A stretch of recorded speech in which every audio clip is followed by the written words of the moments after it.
என் பொண்டாட்டியும் வந்து காதலிச்சு தான் கல்யாணம் பண்ணிக்கிட்டோம். அதுக்கப்புறம் என்னவோ தெரியல 2 பேருக்குள்ளேயும் அடிக்கடிக்கு சண்டை வர ஆரம்பிச்சது. இதுக்கப்புறம் நான் அவங்க கூட வாழ மாட்டேன்னு சொல்லி என் ஒய்ஃப் என்ன பண்ணிட்டா, அவங்க அம்மா வீட்டுக்கு போயிட்டா.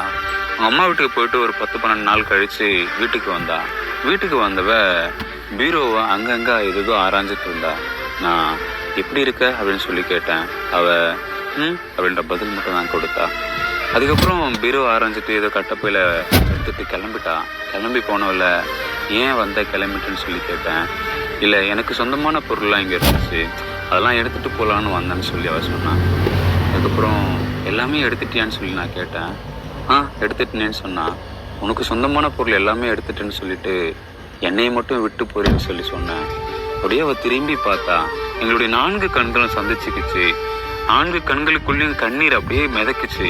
அவள் ஓடி வந்து, நீதான் என் உலகம், நீதான் என் உயிர், இதுதான் என் வீடு, இதுக்கப்புறம் நான் எங்கேயும் போக மாட்டேன்னு சொல்லி அப்படியே நான் கட்டி பிடிச்சி அங்கங்கே முத்தமிட்டான். அதுக்கப்புறம் அந்த கட்டப்பையை நான் பிரித்து பார்த்தேன். அந்த கட்டப்பைக்குள்ள ஒன்றுமே இல்லை. என்னை பார்க்கன்ற அந்த காரணமும் எங்களுக்குள்ள இருந்த அந்த காதல் மட்டும்தான் அந்த கட்டப்பைக்குள்ள ஒளிஞ்சிருந்தது. அதுக்கப்புறம் எங்களுக்குள்ள இருந்த அந்த காதல் இன்னும்